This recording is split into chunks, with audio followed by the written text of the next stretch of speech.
नमस्कार दोस्तों। कल हमने इतिहास का एक टॉपिक समाप्त किया था और आज हम दूसरा टॉपिक पढ़ेंगे जिसका नाम है ऐतिहासिक स्रोत। तो चलिए देखते हैं, हम लोग 10 से 12 मिनट में जल्दी से अपना ये 80 क्वेश्चन है कंप्लीट करते हैं। देखते हैं पहला क्वेश्चन। बीते हुए युग की घटनाओं के संबंध में जानकारी देने वाले स्रोतों को क्या कहा जाता है? तो ऐतिहासिक स्रोत। क्या कहा जाता है? ऐतिहासिक स्रोत। अगला क्वेश्चन है, निम्नलिखित में से कौन सा कथन सही है? तो साहित्यिक स्रोत की तुलना में पुरातात्विक स्रोत अधिक प्रमाणिक होते हैं।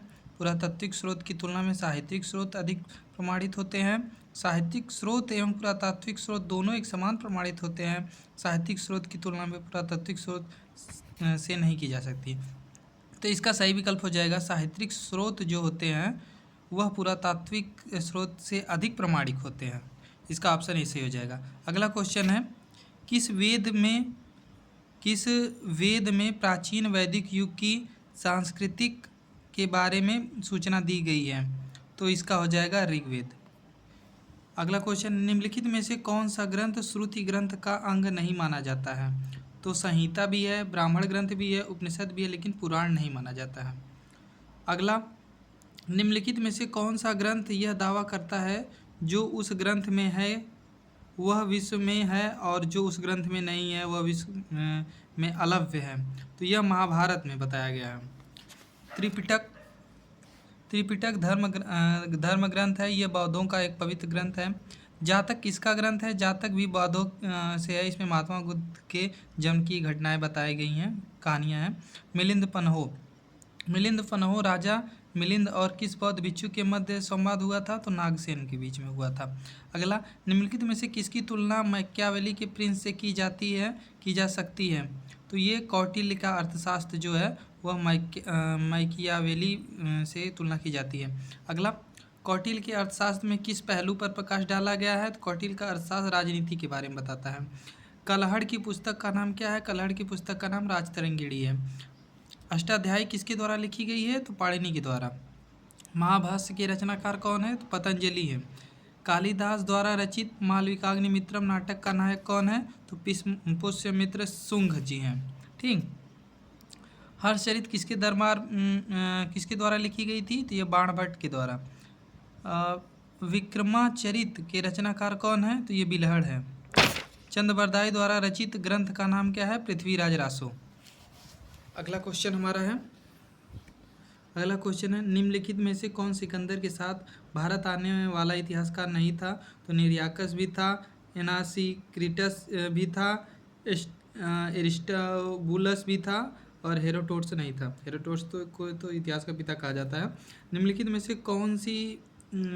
में से किस विदेशी यात्री ने भारत का दौरा सबसे पहले किया था? तो मेगस्थनीज ने किया था। अगला क्वेश्चन, मेगस्थनीज की पुस्तक का नाम क्या है? तो यह इंडिका है।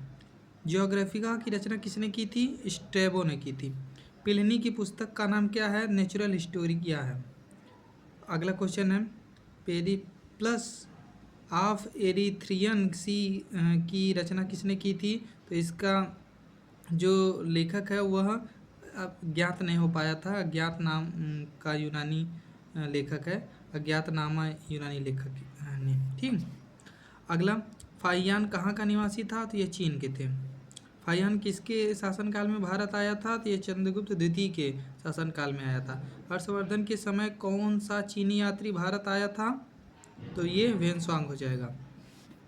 अगला, 9वीं सदी में भारत आए अरब यात्री सुलेमान ने किस साम्राज्य को रुहमा कहकर संबोधित किया था? तो इसका आंसर हो जाएगा पाल। अल-बिरूनी किसकी शासनकाल में इतिहासकार था? महमूद गजनवी का। ठीक, महमूद गजनवी। यात्री इब्न तूता कहाँ से आया था? मोरक्को। कहते हैं ना इब्न तूता बगल में जूता। तो फिर दक्षिण अफ्रीकी यात्री इब्न तूता किसके शासनकाल में भारत आया था? मोहम्मद बिन तुगलक के। ठीक। फारस के सुल्तान मिर्जा शाहरुख के राजदूत अब्दुल रज्जाक ने किस विजयनगर सम्राट के शासनकाल के विजयनगर की यात्रा की थी? देवराय सेकंड के। भारतीय पुरातत्व सर्वेक्षण की स्थापना कब हुई थी? तो 1861 में हुई थी। भारतीय पुरातत्व के जनक किसे कहा जाता है? तो अलेक्जेंडर कनिंघम को। निम्नलिखित विद्वानों में हड़प्पा सभ्यता का सर्वप्रथम खोजकर्ता कौन है? तो दयाराम साहनी जी हैं। हड़प्पा सभ्यता की खोज 1921 में की गई थी। नेक्स्ट क्वेश्चन हमारा हो जाएगा, अगला क्वेश्चन हमारा है जो है 36 नंबर का क्वेश्चन। सिंधु घाटी सभ्यता की खोज निकालने की जिन दो भारतीयों का नाम जुड़ा है वे कौन है? दयाराम साहनी और अखालदास बनर्जी जी हैं। अगला क्वेश्चन, जॉन मार्शल हड़प्पा एवं मोहनजोदड़ो की पुरातात्विक खुदाई के प्रभारी कौन थे? सर जॉन मार्शल थे। न्यूमेस्टिक क्या है? न्यूमिस्मेटिक्स क्या है? तो यह सिक्कों पर धातुओं का अध्ययन है। सिक्कों व धातुओं का अध्ययन क्या कहलाता है? न्यूमिस्मेटिक्स कहलाता है। ठीक। एशिया माइनर स्थित बोगाज कोई का महत्व इसलिए है, वहाँ से जो अभिलेख प्राप्त हुआ है उनमें 4 वैदिक देवताओं इंद्र, वरुण, मित्र व नासत्य का उल्लेख मिलता है। अशोक के शिलालेखों को पढ़ने वाले प्रथम अंग्रेज कौन थे? जेम्स प्रिंसप थे। ठीक, 1935 में पढ़े थे। 1835 में शायद पढ़े थे, याद नहीं है। अशोक के शिलालेखों को पढ़ने वाले प्रथम अंग्रेज थे जेम्स प्रिंसप थे। अशोक के अधिकांश अभिलेख किस भाषा में लिखे हैं? प्राकृत और ब्राह्मी में। कहाँ से अशोक के द्विभाषी ग्रीक व अरमाइक अभिलेख प्राप्त हुए हैं? तो कांधार से, सर एक कुना से। अशोक के मंसेहरा पाकिस्तान एवं शहबाज गढ़ी से प्राप्त शिलालेखों में किस लिपि का प्रयोग किया जाता है? खरोष्टी का। अगला, प्राचीन भारत में कौन सी एक लिपि दाएं से बाएं लिखी जाती है? खरोष्टी। हेलियोडोरस का बेसेनगर अभिलेख संदर्भित है केवल वासुदेव में। ठीक। निम्नलिखित में से कौन सा अभिलेख कलिंग नरेश खारवेल से संबंधित? हाथी गुफा अभिलेख। सर्वप्रथम भारत के विशुद्ध संस्कृत भाषा में लंबा अभिलेख किस राजा द्वारा जारी किया गया था? तो यह शक क्षत्रप रुद्रदमन द्वारा। काव्य शैली का प्राचीनतम नमूना किसके अभिलेखों में मिलता है? तो रुद्रदमन के। निम्नलिखित में से किस अभिलेख में चंद्रगुप्त मौर्य और अशोक दोनों का उल्लेख मिलता है? तो क्षत्रप रुद्रदमन का जूनागढ़ अभिलेख है। अगला क्वेश्चन, समुद्रगुप्त की सैनिक उपलब्धियों का वर्णन उसके किस अभिलेख में किया गया है? प्रयाग प्रशस्ति अभिलेख में। प्रयाग प्रशस्ति अभिलेख का लेखक हरिशेन किस शासक का दरबारी था? समुद्रगुप्त का। मेहरौली दिल्ली स्थित लौह स्तंभ का निर्माण किस सदी में हुआ था? 3वीं सदी में हुआ था। दिल्ली में मेहरौली के कुव्वत उल इस्लाम मस्जिद के प्रांगण में स्थित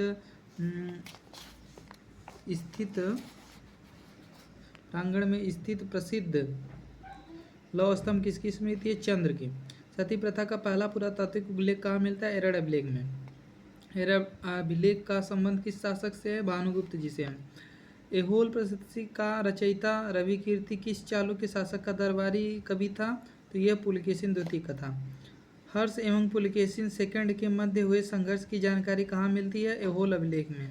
कवि कालिदास के नाम का उल्लेख किस लेख में मिलता है? ऐहोल के उत्कीर्ण लेख में। अभिलेखों को ऐतिहासिक प्राकथन के साथ प्रारंभ करने की परंपरा का नाम किसने किया? राजा राज प्रथम ने। कहाँ से प्राप्त अभिलेख में महासभा की कार्य प्रणाली के विषय में विस्तृत जानकारी मिलती है? उत्तर मेरूर के। भारत में सिक्कों का प्रचलन कब आरंभ हुआ? तो यह 600 ईसा पूर्व में। भारत में प्राचीनतम मुद्रा माना जाता है आहत सिक्के। भारत में सर्वप्रथम स्वर्ण मुद्राएं किसने चलाई थी? इंडो बैक्ट्रियन ने चलाई थी। निम्नलिखित में से किसने सोने के सर्वाधिक शुद्ध सिक्के जारी किए थे? तो ये कुषाण शासकों ने सोने के सबसे शुद्ध सिक्के जारी किए थे। सातवाहनों के समय में मुद्रा सर्वाधिक किस धातु की बनती थी? तो शीशे की। निम्नलिखित में से किसने बड़े पैमाने पर स्वर्ण मुद्राएं चलाई थी? तो कुषाण शासकों ने। अगला क्वेश्चन है, सोने के सर्वाधिक सिक्के किस काल में जारी हुए? तो गुप्त काल में। निम्नलिखित में से किस स्थल में से रोमन सिक्के मिलते हैं? आरिकमेंडू से। भीमबेटका किसके लिए प्रसिद्ध है? गुफाओं की शैली चित्र के लिए। प्राचीन काल में भारत के लोग बर्मा को किस नाम से जानते थे? सुवर्ण भूमि। अंकोर वाट कहाँ स्थित है? कंबोडिया में। बहुत फेमस मंदिर है। प्लिनी की मूल कृति नेचुरल हिस्ट्री किस भाषा में रचित है? लैटिन में। चचनामा सिंध का इतिहास और मूल रूप से किस भाषा में लिखा गया है? अरबी में। अगला क्वेश्चन हमारा, भारत के सांस्कृतिक इतिहास के संदर्भ में इतिवृत्तों, राजवंशी इतिहासों तथा वीर गाथाओं को कंठस्थ करना निम्नलिखित में किसका व्यवसाय था? तो यह श्रवण, परिवाज्रक, अग्रहरी व मागध। तो इसका उत्तर हो जाएगा मागध। चीनी यात्री सुंगयुन ने भारत यात्रा की थी 1518 ईस्वी से 522 ईस्वी तक। महाभारत युद्ध के लिए 3101 ईसा पूर्व तिथि का उल्लेख निम्नलिखित में से किस अभिलेख में किया गया? पुलकेशिन सेकंड का एहोल अभिलेख में। रबाबतक अभिलेख संबंधित है यह कनिष्क से। भारतवर्ष के लिए इंडिया शब्द का प्रयोग सर्वप्रथम किसने किया था? हेरोडोटस ने। किसने ब्राह्मी और खरष्टी लिपियों का उद्वाचित किया है? तो जेम्स प्रिंसेप ने। निम्नलिखित में से प्राचीन भारत की कौन सी लिपि दाहिने से बाईं ओर लिखी जाती है? खरोष्टी। तो दोस्तों आज ये हमारा टॉपिक कंप्लीट हुआ, 80 क्वेश्चन थे। अब कल मिलते हैं नेक्स्ट टॉपिक में। चलिए tata, bye bye, take care.